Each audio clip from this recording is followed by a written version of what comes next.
Hola, muy buenos días, estimada licenciada Rocío. Estoy dando 10 minutos de tolerancia a esperar que lleguen los alumnos y de lo contrario entonces empiezo la sesión para que pues ahí está grabando. Entonces empiezo la sesión para que quede grabada y subirla a la plataforma según las indicaciones que me dieron en la capacitación. Sí, profe, está perfecto. A ver, si se conectan, los voy a invitar por aquí de todas maneras, a ver si alcanzan a conectarse. Si no, pues Ujú. síguese con su clase, profe. Ok, perfecto. Entonces voy a 2 minutitos y entonces inicio. Vale, profe, muchas gracias. A usted.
Bueno, muy buenos días a todos, espero se encuentren muy bien.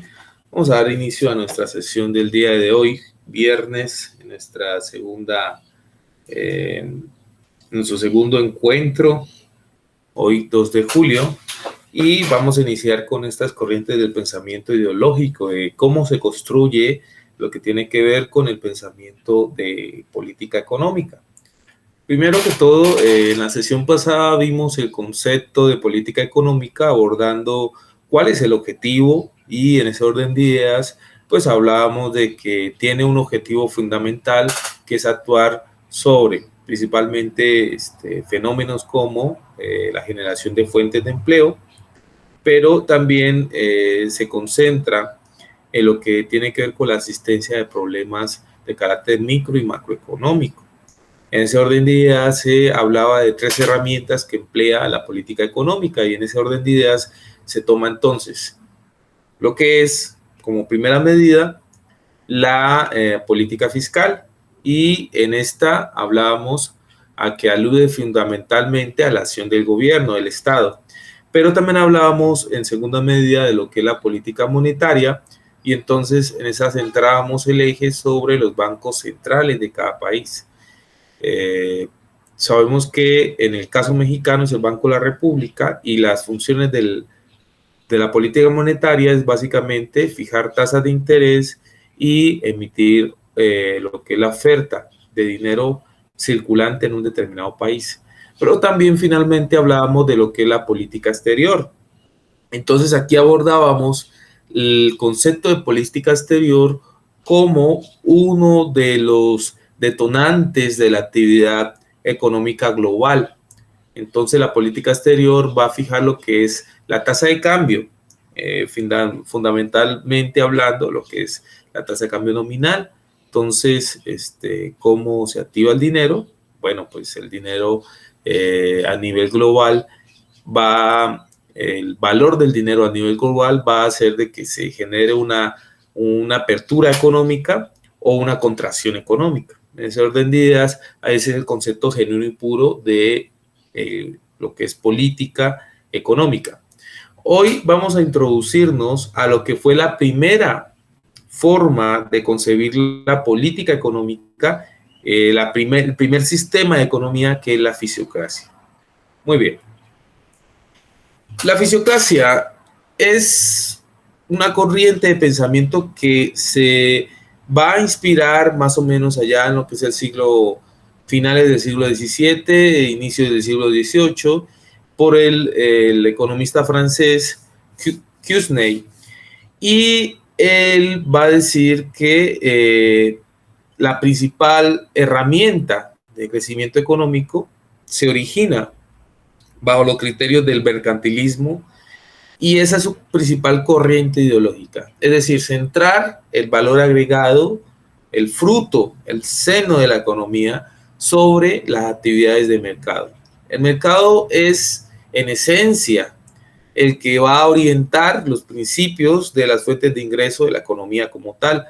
En ese orden de ideas tenemos el mercado fundamentando la economía, y entonces él va a decir que va a fijar sus principios de corriente económica sobre el flujo natural de la economía. El mercado, la principal actividad es la agricultura, y debe ser la agricultura el centro de todo el origen de los flujos de ingresos de una economía como tal. Es decir, el mercado, a través de la agricultura, va a instaurar las herramientas para que se autorregule como tal. Entonces, el proceso natural económico viene percibido por lo que es la esencia del mercado, lo que es producción, explotación del hombre por el hombre, pero aquí no tenemos otra fuente de diversificación. Por eso ha sido una de las críticas, porque solamente se ve la agricultura como una actividad económica principalmente orientadora del crecimiento económico.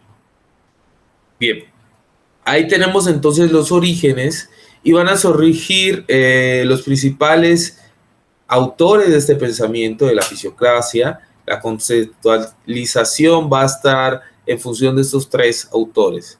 Kuznets, Mirabeau y Turgot.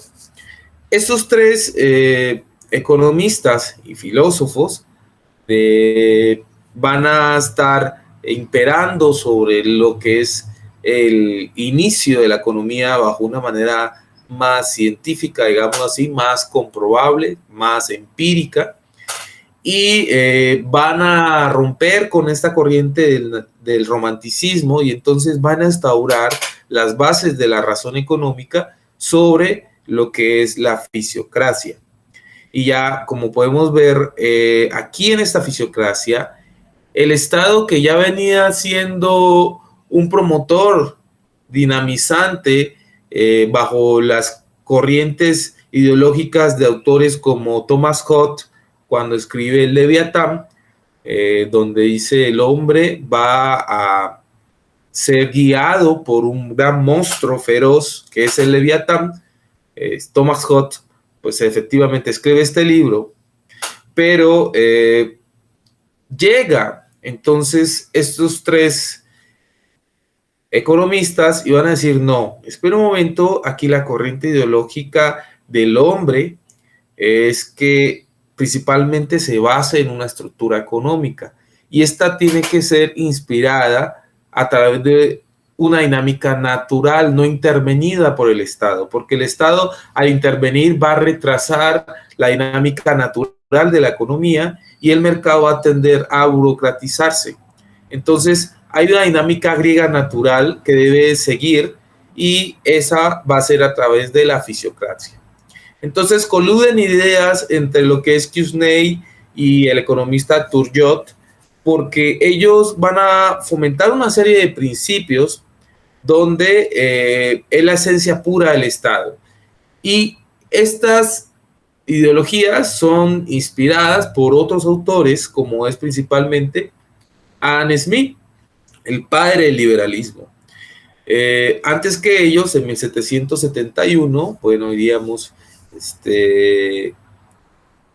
Adam Smith va a escribir un libro denominado La riqueza de las naciones. Y en este libro se van forjado todos los principios donde está la cepacet, es decir, en español, dejar hacer, dejar pasar. Y esto lo que quiere decir precisamente es que el Estado intervenga en otras funciones, pero no en funciones relacionadas con la dinámica natural del mercado. Entonces el Estado tenía un papel muy reducido, efectivamente, y ese papel básicamente era la tributación, pero no había como tal una regulación en la actividad genuina mercantil.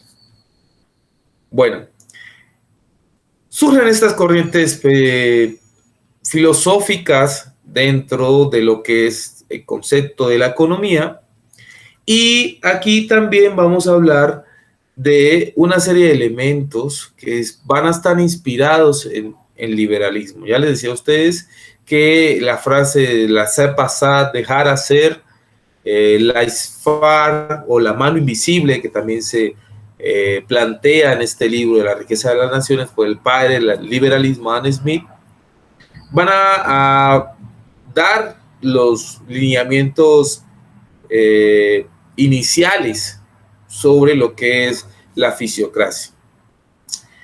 Tenemos que tener en cuenta que la fisiocracia tiene ideas fundamentales y su escuela se fundamenta bajo dos principios. Uno es el principio de la ley natural y otro es el principio de la productividad exclusiva de la agricultura. Entonces, estos dos principios van a estar estrechamente relacionados con cómo se fundamenta el periodo fisiócrata. Y ese periodo viene acompañado de una fuerte actividad de la agricultura, principalmente lo que es el arado, lo que es la cosecha, pero todos son trabajos muy artesanales, donde se explota al hombre de tal punto que para que el hombre pueda participar en dicha actividad, pues tiene que tener un rango de edad productiva. Y esa edad más o menos va a oscilar desde los 16 hasta los 50, 45 años. Eh, es decir, las personas mayores no hacían parte de esta población activa dentro de la fisiocracia, porque pues efectivamente por la longevidad y los trabajos fuertes de la agricultura no podían ellos hacer parte de este mercado activo. Entonces su participación se veía muy reducida a un periodo de tiempo estimado y posteriormente se dedicaban los hombres, y cuando digo hombres también me refiero a un grupo de mujeres, a cuidar los niños.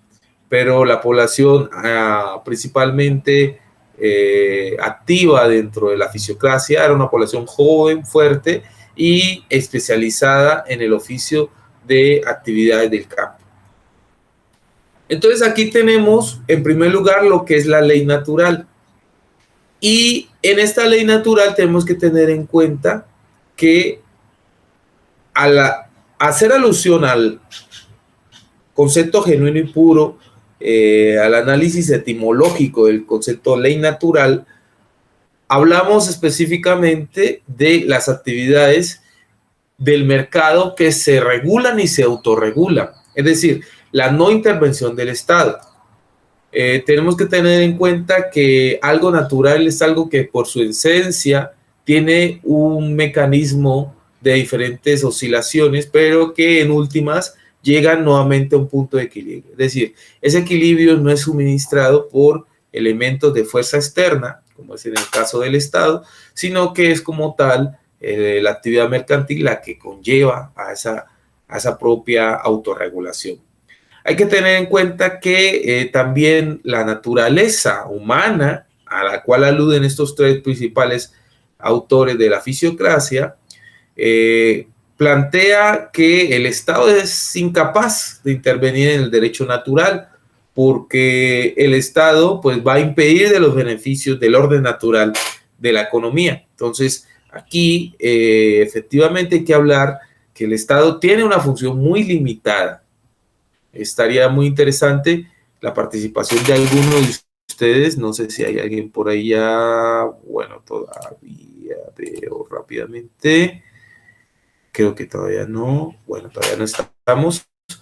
Pero me gustaría en una próxima sesión tener la oportunidad de hacerles preguntas a ustedes sobre cuáles son los filósofos que ustedes han visto durante su formación académica que comparten este pensamiento de la ley natural. Y efectivamente vamos a hablar de algunos clásicos. El caso de John Locke es uno de los principales, pero también si nos vamos un poco más atrás, podríamos decir que Maquiavelo también tiene ideas sobre el principio natural de la naturaleza humana, donde no es un instrumento público, en este caso el Estado, el que va a orientar la corriente de pensamiento, sino que son principios genuinos de la humanidad los que van a orientar toda esta corriente ideológica de la ley natural. Entonces, la naturaleza, en el términos del comportamiento humano, alude a esta metafísica, a esto que está a priori a la conducta humana. Entonces, por eso la fisiocracia se instrumenta bajo principalmente la comprensión del entorno, que es la filosofía, la comprensión del entorno que lleva a que el hombre actúe por sus propios principios de necesidad. Es decir, el hombre, ¿qué necesita para vivir? Necesita alimento. En este momento de Fisiócratas, estamos hablando del finales del siglo XVII, no, el ocio, la diversión no es considerada una principal necesidad. Entonces, principalmente es salud y alimento. Entonces, para alimento, ¿qué se necesita? Trabajar en el campo. Y para la salud, pues alimentarse. Entonces, como que estos dos son las dos conductas que van a llevar a comprender el contorno del ser humano y que es comprensible desde esta óptica, no desde otra óptica como actualmente la vemos, que el hombre más allá de alimentarse y trabajar también necesita ocio, diversión, esparcimiento, necesita otra serie de bienes tangibles e intangibles para poder regular la conducta humana. Pero estamos hablando de un periodo posfeudal, donde el hombre tiene muy pocos derechos. Entonces la construcción ideológica de lo que es la ley natural no viene percibida precisamente por otros bienes, sino netamente por lo que es la conducta humana natural y lo que es el suministro de sus bienes necesarios, que es el alimento, el sustento, viene entonces explicado por la actividad de explotar la tierra. Entonces aquí viene otro concepto, y es que la tierra va a ser el eje central de la política. En este caso, hablar de política, recordemos que el concepto de política ha sido tergiversado y hay muchos autores que aluden a él. Pero en este tiempo, podríamos decir que uno de los posmodernos, los posmodernos como Hannah Arendt dice que la política es un consenso de relaciones. O sea, la política como tal, el concepto de política es hablar de la toma de decisiones. Pero podemos decir que en este entonces, pues se hablaban de gobiernos tiranos, o sea, gobiernos absolutistas, o sea, gobiernos donde no había una democracia. Entonces no se podía hablar de su ciudadanía todavía. Había una represión entre clase trabajadora y clase dominante. Entonces, en ese orden de ideas, podríamos decir que este concepto, como tal, estaba todavía muy, muy crudo. Entonces, entender la política desde la fisiocracia no es otra cosa que el pensar en esquemas de producción. Entonces, aquí el valor agregado está enraizado en lo que es el concepto de la tierra. Entonces, la tierra produce alimentos. ¿Para qué? Para dos cosas, para vivir y comerciar. Por otra parte, tenemos lo que es para criar ganado. Entonces, ustedes pueden ver aquí en este esquema que tenemos dos funciones de la tierra.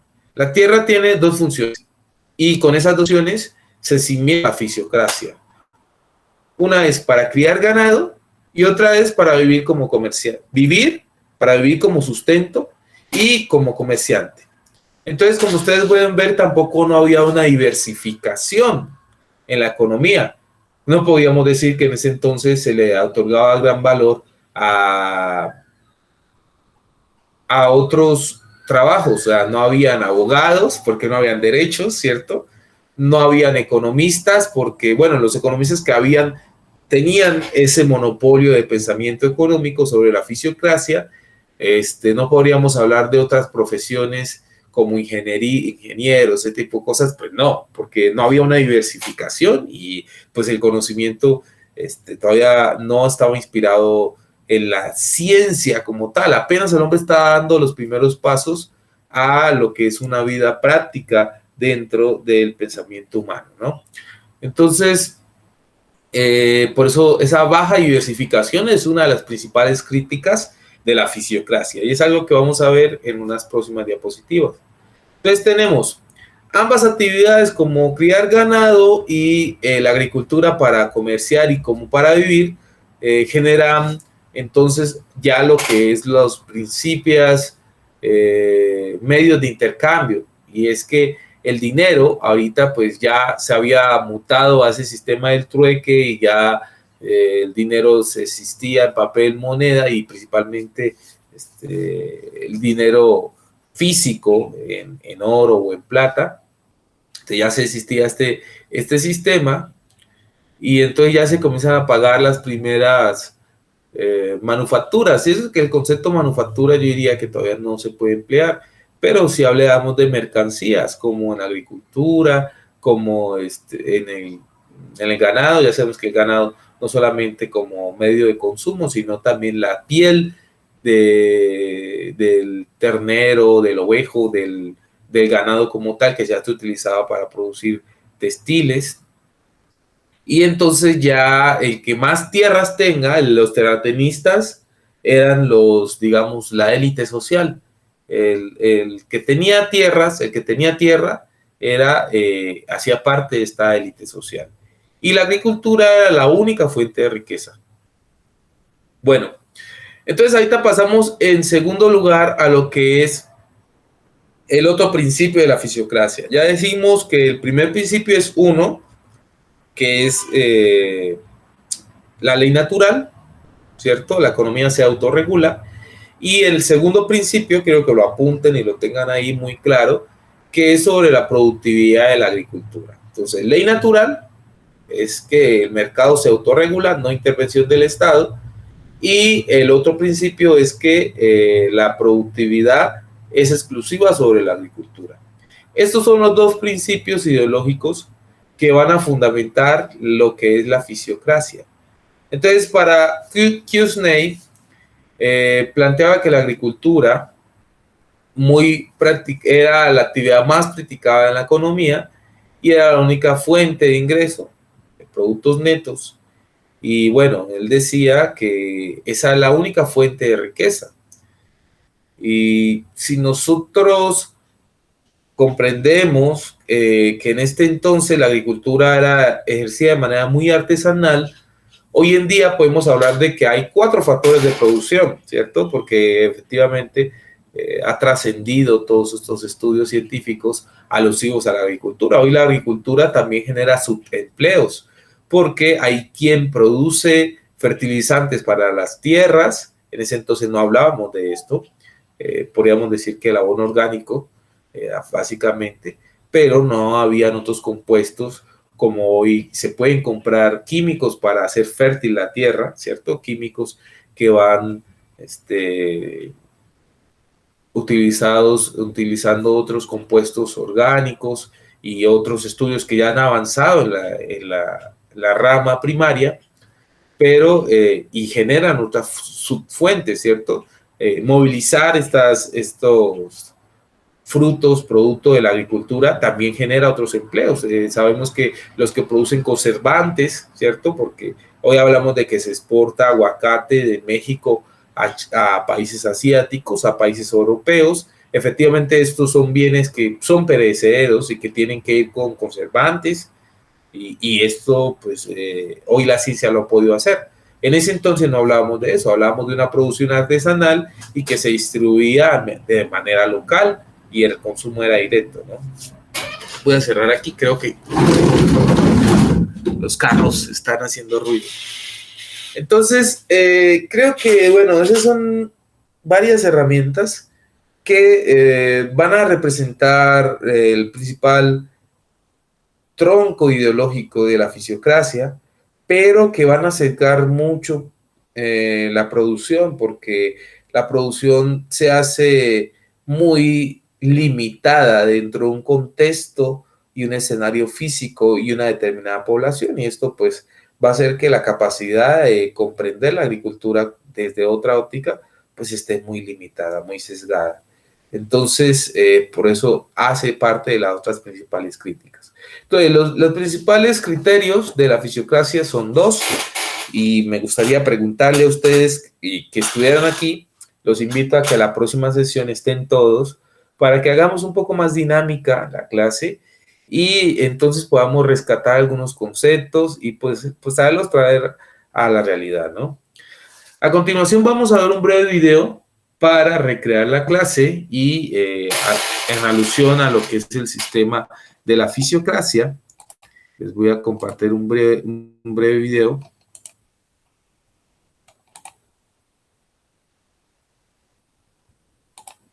Se denomina fisiocracia a la considerada como primera doctrina económica de la historia. Esta escuela de pensamiento surgió en Francia durante los años 1750 a 1780, con exponentes como François Quesnay, Anne-Robert Jacques Turgot, Vincent de Gournay, Victor Riquetti, Marqués de Mirabeau, Pierre Samuel Dupont de Nemours, entre otros. El vocablo fisiocracia significa en idioma griego gobierno de la naturaleza, physis es naturaleza y kratos gobierno. El orden natural es el principio básico de la escuela fisiócrata.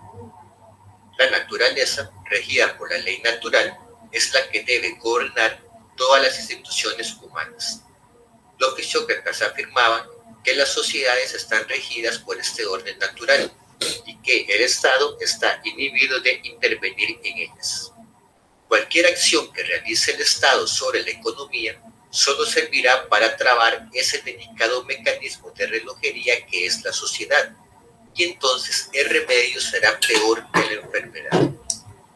En consecuencia, a la pregunta del monarca, ¿qué debo hacer con la economía?, le siguió una respuesta que pasó a la historia. Laissez faire et laissez passer. Le monde va de lui-même. En español, dejen hacer, dejen pasar. El mundo va solo. En síntesis, no hay nada que hacer.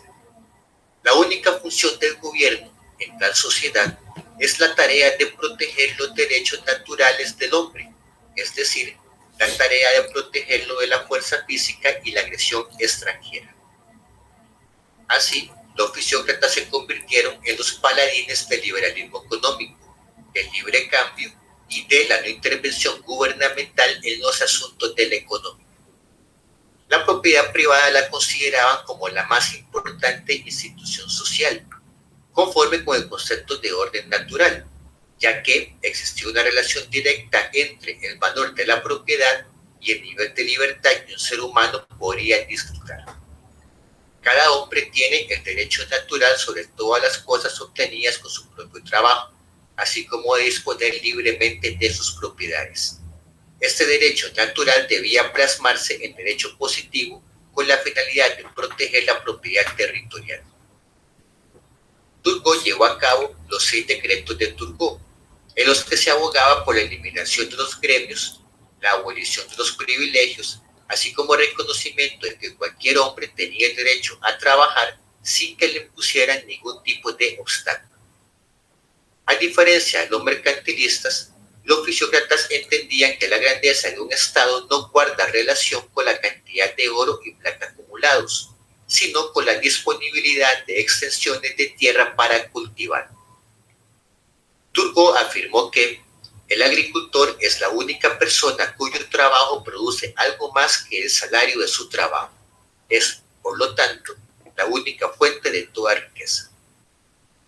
Las ideas fisiócratas también tuvieron influencia en Benjamin Franklin, uno de los padres fundadores de los Estados Unidos de América e inventor de pararrayos. Franklin afirmó que parece que no hay más de 3 formas en las que una nación puede adquirir riquezas. La primera es mediante la guerra, como hicieron los romanos, saqueando a sus vecinos conquistados. Esto es robo. La segunda es mediante el comercio, que generalmente es engañoso. La tercera es por la agricultura, único medio honesto por el cual el hombre recibe un verdadero incremento de la simiente arrojada a la tierra. La obra maestra de Quesnay fue la tabla económica, donde, en un sencillo gráfico, expone su teoría de flujo circular de la renta. La clase productiva es la formada por los empresarios y los campesinos asalariados. La denominación de esta clase se basa en la idea de la productividad exclusiva de la tierra.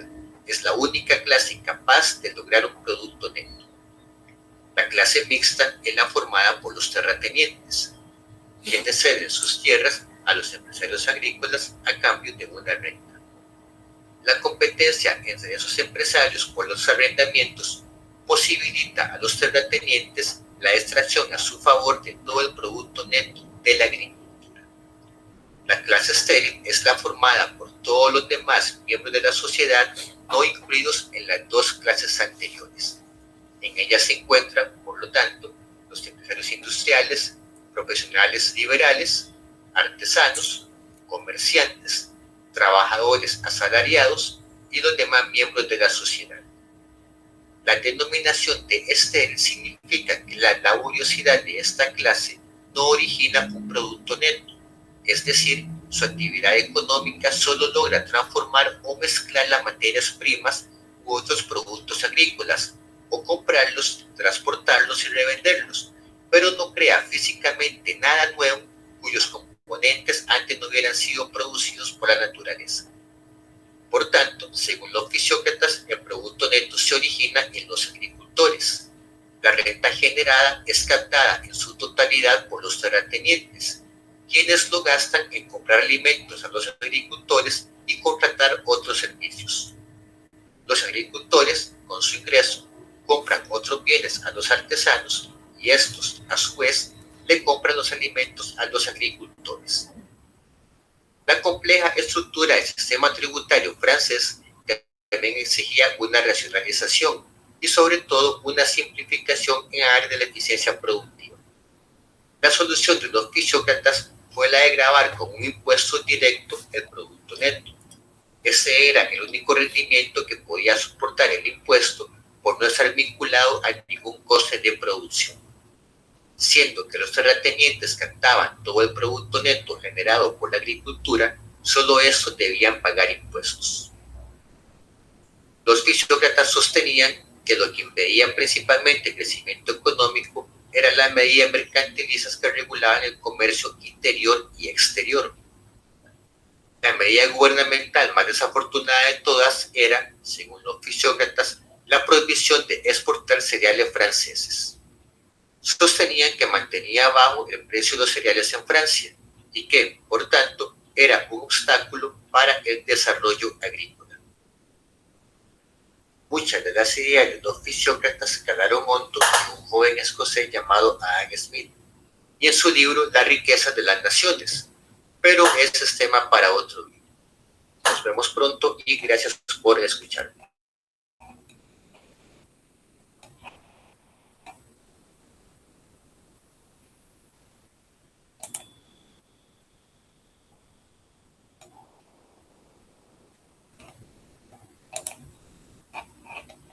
Muy bien.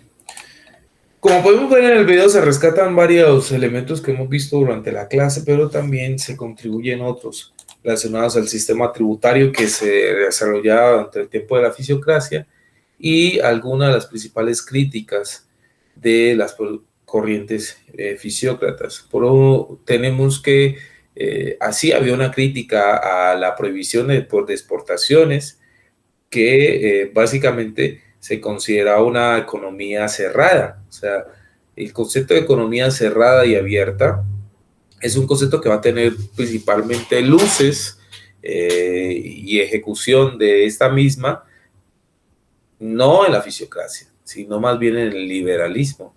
Y como bien lo planteaba ahí el ponente, es que pues, ya hablamos de que la fisiocracia va a abarcar tiempos desde 1750 a 1780, pero posteriormente Adam Smith, para el liberalismo, va a escribir su libro Riqueza de las Naciones y va a especificar una serie de tareas que deben tenerse en cuenta en cuanto a los mecanismos de producción y sí va a proponer unos esquemas de diversificación económica.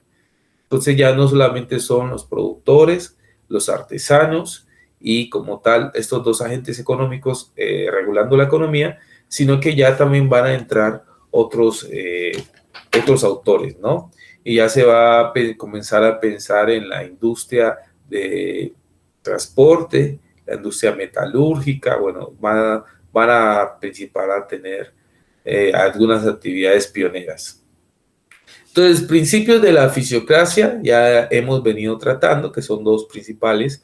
Uno es lo que es la naturaleza, el principio natural, la naturaleza humana, lo que tiene que ver con la naturaleza del mercado, principalmente hablando en términos económicos, es el dos principios. El principio uno, es la naturaleza del mercado, ¿cierto?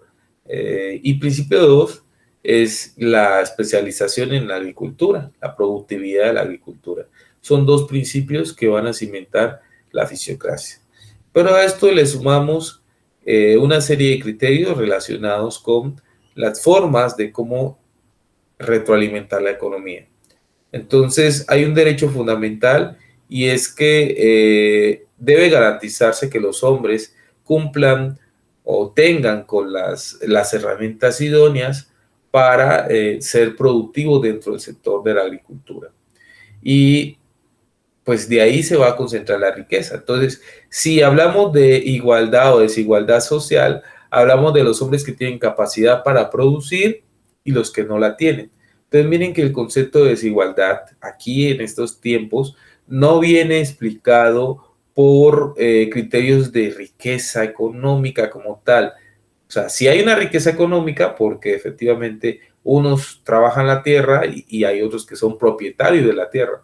Pero dentro de los que trabajan la tierra, que hacen mayormente la representación poblacional, tenemos que los que están en edad de trabajarla y tienen mayores niveles de producción, mayores resultados, pues efectivamente, evidentemente tienen más riqueza. Mientras que por otro lado, los que pues ya tienen una edad avanzada, pues hacen parte de esta población vulnerable. Entonces la vulnerabilidad no viene explicada en la fisiocracia por estrictamente tener más dinero, sino por estrictamente tener menos mecanismos de producción. Entonces, los conceptos de igualdad o desigualdad y concentración de riqueza, pues comienzan a tener una participación en estos esquemas. Aquí tenemos una síntesis de lo que hemos venido hablando, de cómo se acumula riqueza a través de la fisiocracia, los principales esquemas de producción, bajo qué ideas se cimentan. Hemos venido hablando de que la riqueza se acumula como fruto de la agricultura, que es la única actividad económica considerada. No podríamos hablar de un sector secundario en el periodo fisiócrata. Recordemos que el sector secundario pues es parte de la industria, ¿no? De la transformación, y pues eso lo vamos a ver más adelante en el siglo XVIII, cuando se da la revolución industrial, cuando pues, la Revolución Francesa comienza a tener tintes de emancipación a la clase dominante, y bueno, otra serie de sucesos históricos. Aquí en el video también lo recordaba, que uno de los principales esquemas o los principales sucesos históricos que tienen que ver con la generación de fuentes de ingreso es las guerras, porque en las guerras pues se arrebataban territorios para la explotación de la agricultura, pero la guerra también podríamos decir que diversificó las economías, porque para producir armas se necesitaban producir metales, se necesitaban producir armas que necesitaban de un diseño ingeniero, la ingeniería de cómo se estructura un arma, cómo son, ese tipo de cosas, pues también llevaron a diversificar la economía. Los procesos bélicos llevaron a diversificar la economía también. En cierto punto diríamos que estos son de los principios: la agricultura, producción de armas y el principio natural de la economía, perdón. Entonces, finalmente, para ir concluyendo, aquí tenemos que tener en cuenta una serie de elementos. Y esos elementos están inspirados en que, como primera medida, tenemos críticas a la fisiocracia. Entonces, vamos a tener aquí de manera puntual una serie de críticas. Y es que la economía se reduce a la agricultura, y entonces, al reducirse la agricultura, excluye algunos sectores. Digamos, hay países que tienen tierras fértiles para la agricultura, ¿cierto? Y estos principalmente países que son fértiles son países que se encuentran cerca del centro de la Tierra. Si nosotros observamos, supongamos que aquí está el Sol y acá está la Tierra. Al revés, el Sol es más grande, ¿no? Entonces aquí está el Sol y acá está la Tierra. Entonces el Sol da luz de manera perpendicular sobre el centro de la Tierra. El centro de la Tierra, geográficamente hablando, se ubica en lo que es la línea ecuatorial, ¿cierto? Entonces los países que reciben luz de manera perpendicular con la Tierra son los países que tienen unas tierras más fértiles, y a esos países geográficamente se les denomina los países de zona cálida. Entonces ahí tenemos países que geográficamente hablando están ubicados entre México, para el caso del continente americano, entre México y Argentina. Pero por encima de la línea ecuatorial y de esta zona cálida hay otros países. Para el norte tenemos Estados Unidos, Canadá y Groenlandia. Y para el sur, pues acá ya está el Polo Sur, no hay más países para el continente americano. Entonces, por encima de la zona cálida está la zona cálida norte y por encima está está la zona templada norte y la zona templada sur. Y en estas zonas el sol ya no da de manera tan perpendicular. Entonces las tierras también no son tan fértiles. Estamos hablando de, en el caso americano, de Estados Unidos, Canadá, parte de sur de Canadá y Estados Unidos. Entonces, por eso se dice que en Canadá crece 7 veces un árbol menos de lo que crece en México. O sea, son tierras menos productivas para la agricultura. Ahora, si nos vamos todavía más arriba, ya lo que tenemos en toda la zona norte, y acá tendríamos Groenlandia, ya son temperaturas bajo grado cero muy elevadas. Ya en Canadá hablamos de menos 24 grados centígrados, ya se imaginarán ustedes en el Polo Norte, ¿no? Entonces en esta zona ya efectivamente no hay fertilidad de tierras, no llega el sol, no llega el sol de manera perpendicular y pues las tierras no tienen condiciones para la agricultura. Hay 3 tipos de tierras que principalmente se emplean para la agricultura: los retisoles, arenosoles, que son tierras muy representativas de América Latina, pero en el caso de estos países ubicados en las zonas hemisféricas, zona norte, polo sur, pues efectivamente no da la tierra ahí, no da el sol, perdón, y pues ahí no se puede producir la agricultura. Entonces, una de las principales críticas de la fisiocracia es que excluye a los países que no tienen condiciones orográficas, hidrográficas, y que son pertinentes para la explotación de recursos naturales. Esa sería una de las principales críticas a término de hoy, ¿no? Y por eso la fisiocracia, como pueden ver, no duró muchos años, ¿no? Y con la evolución del hombre, pues tampoco lo iba a hacer. Estamos hablando del 50 al 80, son alrededor de 30 años, donde la escuela fisiócrata, pues tuvo un auge importante, pero no obstante son 30 años, son muy pocos los años que estuvo en el poder esta corriente ideológica. Efectivamente iba a venir la industrialización con la producción de armas y pues se iba a trascender a la visión de la construcción económica con otros pensamientos, ¿no? Pero pues efectivamente sí tuvo unas grandes contribuciones. Me hubiese gustado que ustedes estuvieran en clase activa y los invito a que estén en clase activa para que podamos debatir estas ideas, porque efectivamente tampoco soy la verdad absoluta, me gusta, porque esto es política y económica. Y hablar de política implica ya diferentes pensamientos, ¿no?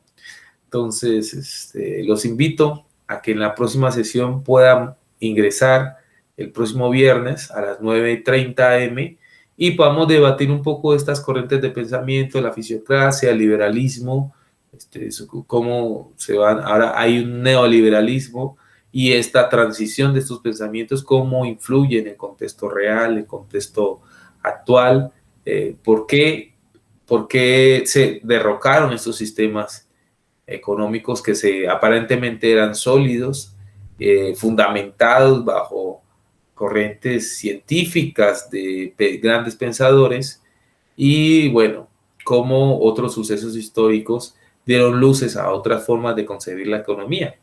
Entonces, es muy importante que tengamos una participación activa y entonces no me canso de invitarlos a que puedan asistir a la siguiente sesión y pues enriquezcamos esta interacción entre las temáticas abordadas en clase y bueno, y el transcurso de la clase. De mi parte, eso sería todo por el día de hoy. Espero verlos en la próxima sesión, como les planteo. Son temas que tienen gran relevancia y que son muy debatibles. Son muy debatibles estamos hablando de que hay corrientes incluso filosóficas que inspiran el pensamiento económico y pues sería bastante pertinente que se pueda hacer. Hay una actividad que un par de compañeros ya me entregaron, especialmente el compañero Gonzalo ya me envió su actividad y espero pues los demás también conocerlos y pues que me puedan entregar en tiempo y forma sus actividades. Entonces, esa sería mi invitación para todos los integrantes del curso. Tengan ustedes un buen fin de semana. Nos vemos en la siguiente sesión y entre semana les estaré dejando la actividad programada para la próxima clase. Espero entonces nos podamos ver. Hasta pronto.